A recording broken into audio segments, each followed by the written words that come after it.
All right, folks, what is going on? This is episode 434 of the First and Frame Rate Show. I am VF Baller. Over here, we talk about Georgia Southern Atlanta Falcons football. We're going to talk a little bit of Atlanta Falcons football. Talk about Deion Jones. His contract was restructured. If you're looking at the show on the on the YouTube or Rumble side, I don't have my shades on. I'm gonna be honest with you. The Atlanta Falcons really don't deserve the hat I'm wearing right now because I'm still mad about them losing to the Saints the way they lost. And they definitely don't deserve the shades because ain't nothing cool about them right now. So I'm just going to talk about this contract situation and give you my thoughts on the article I got from the Falcoholic.com as far as his restructure. And we're also going to talk about Coach Clay Helton getting national attention. I'm going to touch on that before we got out of here because got to throw a little bit of Georgia Southern in there, and we're going to just go from there. If this is your first time here, welcome to the First and Frame Rate Show. I am VF Baller.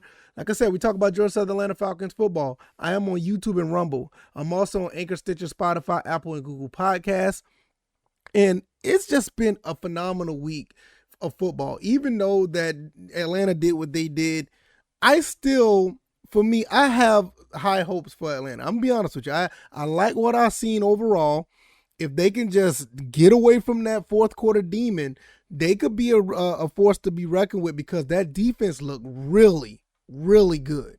I was actually surprised with the defense, but something happened in like the 10-minute mark. I know the Saints over here talking about 10:26 now. That's like a new thing for them. That's how rivalries are. But after the 10:26 mark, the defense just went away.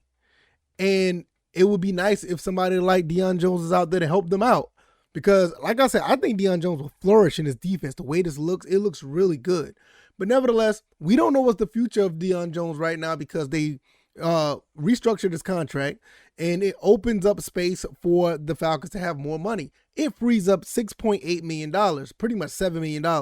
It also void the 3 years to the deal, and that's really big because if it voids the 3 years of the deal, this could be something really big as far as actually trading Deion Jones once he comes off the IR. Shout out to the Falcoholic.com. I have the link down in the description where it talks about this article.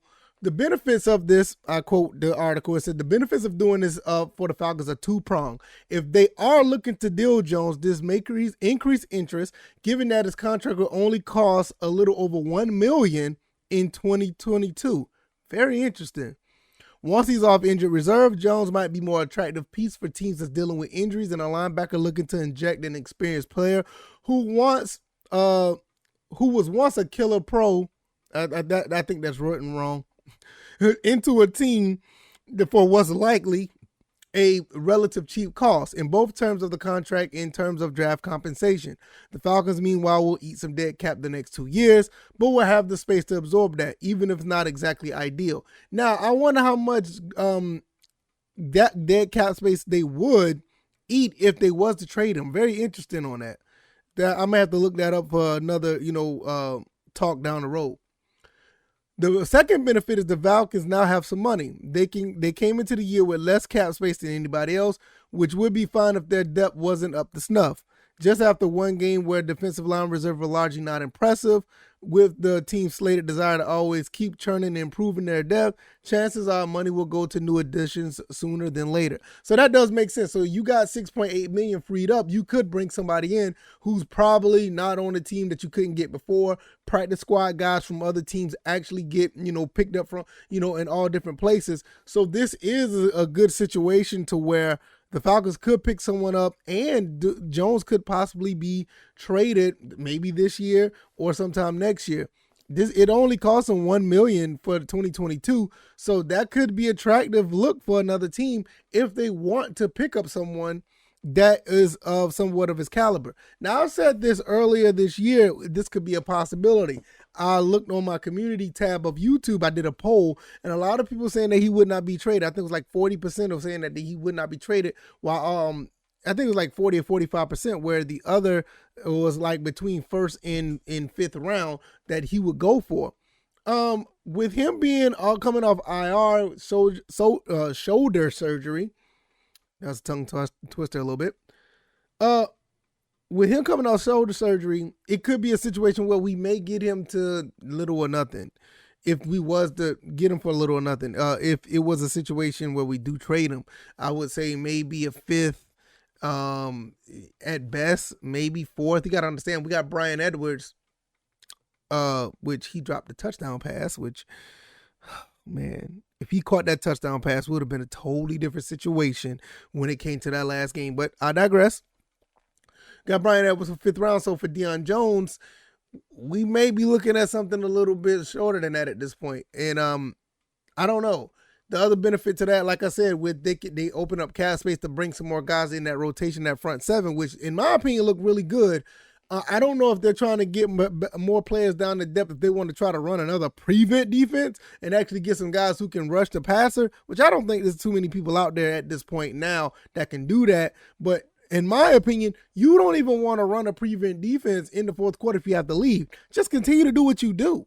If you get beat by doing what you do, that's fine. But if you're playing soft coverage and you're not giving any help to anybody that's defending anybody, you're going to have situations where you blow a 15-point lead.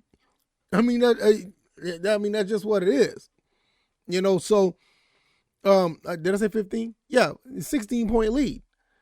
So you have to be mindful about what you're doing with your personnel in general, because you have a situation where you're constantly opening the door for other teams every week. And the Rams, we played them next, and the Rams did look kind of spooky against the Bills. But if you let the gas up, if you let off the gas on those guys, there's no coming back from that. And I'm not talking about just in the fourth quarter. I'm just talking about in general. You want to have a situation where you just constantly bring that pressure to Matthew Stafford, because you saw what the Bills did, and it worked. And we have the personnel to do that. We did it for 3 quarters against the Saints. We should be able to do it again against the Rams. Now, if we do that, it may be a recipe for a victory. Yes, I said it. So, but we'll talk about the Falcons and Rams down the line, somewhere down the line later on this week. But that's what the Falcons have something here.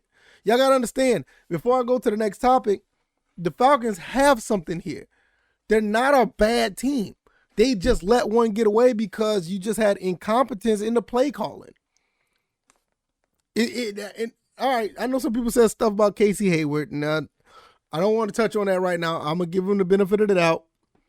I'm going to let him bounce back, see if he can bounce back next week, and then we'll have that conversation. But I've heard rumblings about Casey Hayward. I get it. I'm not disputing it, but we'll get to that.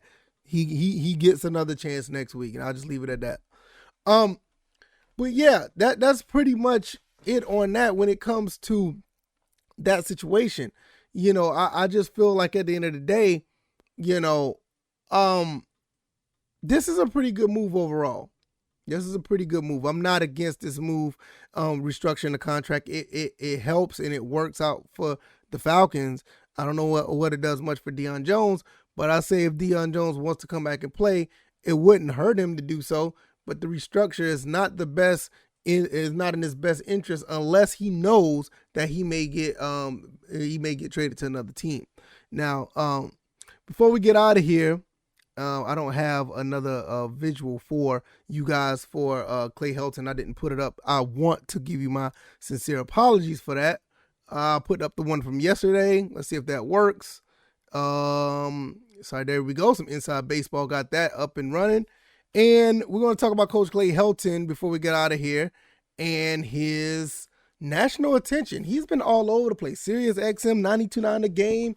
This is a really good thing because Coach Clay Helton is one of those coaches that we would want to have at Georgia Southern to get us, get our brand out there. It's one of the reasons why I was so happy that he got hired, because he came from a big school and won at a big school, won a Rose Bowl championship, So when we got a coach like that here, it puts eyes on the school and doing things like recruiting well, bringing the staff in, showing people how it's done when you play against a team like Nebraska and go up there and win. It puts eyes on a lot of people, because we was trying to tell people a long time ago, it would behoove some of these radio stations to go ahead and start talking to Coach Clay Helton and what Georgia Southern is doing. People have been writing us off for a long time because we've been having bad seasons or mediocre seasons.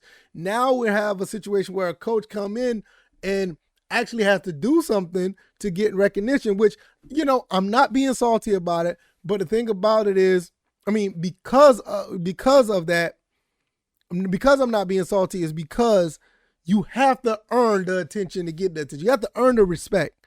And when you go 3-9, you lose the Cure Bowl. You have a season like 2017. Don't get me wrong, the 2018 season was amazing. I love the 10-3 season, and we got a little bit of recognition then. But when you have a big name coach like this come in, and he goes up to Lincoln, Nebraska, and shocks Nebraska, now people are starting to pay attention. What's going to happen now against UAB? Can Georgia Southern turn around and make things happen against UAB? And if we blow out UAB, or we may have a convincing victory versus UAB, you guys have to understand, we just went to a hostile environment in Lincoln and beat them. We went to another hostile environment in UAB, which honestly, I still don't understand why we're double-digit underdogs, but that's another story for another day. But the fact that we're double-digit underdogs will show you guys why. Well, it will give the media more reason to look at us, because now we've done it twice. We will go to two different hostile environments and beat a team that we were double-digit underdogs and make it happen. So there's going to be some eyes on us, but you better believe it. If we beat UAB, you better hope and pray you get some tickets for the Ball State game and everything else after that, because tickets are going to go like wildfire. Tickets are going to go crazy, So and every home game after that, you better start trying to get some tickets, because it's going to be a problem. If we start out 4-0, beating all of our conference opponents, it's going to be a problem. The James Madison game, you can forget it. The Appalachian State, especially the Appalachian State and Marshall game, don't get it twisted. If we end up 1 loss or 0 losses going up against Marshall Appalachian State, because Marshall and Appalachian State already made a name for themselves before all of this, and they just got finished beating 2 top 10 teams. I will say this. Let me tell you something. I'm going to say this really early. I'm going to say this right now. I know Appalachian State is about to have game day. Appalachian State is about to have game day at Boone, North Carolina. By chance, if both of these teams are undefeated and Appalachian State comes to Paulson for that final game of the season, I would not be surprised if game day be at Paulson. I just don't. Where else they're gonna go? I know it's rivalry week. They're gonna go to Georgia Tech. Really? Michigan, Ohio State, maybe. That may be the one. I can't remember everybody else who plays on rivalry week that'll be that big of a stature of a game. But if Georgia Southern and App is undefeated going into that game, I don't see. It wouldn't be a better environment. It would be. I can't find a better environment for game day to be in Statesboro. And I know I'm looking way down the line right now. And I kind of got off of a tangent when they talk about Coach Clay Helton's attention. But you see how everything branches off when we go into why we have this coach. It's a reason why. Because this type of stuff is really pertinent. It's really important to have this type of coach for your team. I cannot be much any more thankful to have Coach Clay Helton here, at Georgia Southern, because this is something that was needed for Georgia Southern football for a long time. I'm talking about ever since Paul Johnson left. And I know when Paul Johnson left, we were still in the FCS. There's no big name coach really going to come to Georgia Southern. We had a few guys here. Willie Fritz was nice. I don't even want to talk about the BVG days. He was supposed to be the guy, but no. Chad Lunsford did his thing. He wasn't really a big name coach, but he made a name for himself. But we got a Power 5 coach to come here, and we're starting to see the results of it. Eyes are going to be on Georgia Southern, and it's a beautiful thing to see. And if we keep winning, because the eyes is on us even more now, but if we keep on winning, it's just going to get better and better. The only thing I ask for, everyone, to stop calling us Georgia State. Man, I can't wait to go to the Paulson North and smack those guys around. It's long overdue. Sick of Georgia State. If you like this commentary, hit the like button, share this podcast, subscribe to the channel if you haven't already. What do you guys think? Deion Jones' contract is restructured. What do you think about that? How do you feel about that as far as him being possibly traded and getting cap space for the Falcons? Let me know what you guys think. Also, what do you think about Coach Clay Helton getting all this attention now? Interviews and all the stuff. People have their eyes on Georgia Southern now. And what about the possibility, of exceeding expectations? I said 8-4. What if these guys beat UAB and keep going, keep rolling? That last game against Appalachian State, hell, even the game against Marshall could be I don't like to look that far down the head, but I was the first one to say we can win 8 games. I said that before the season was over last year, to be honest with you. Well, I ain't gonna say that. I said that as soon as recruiting was going on. I said 8-4. I was out there. But we'll see.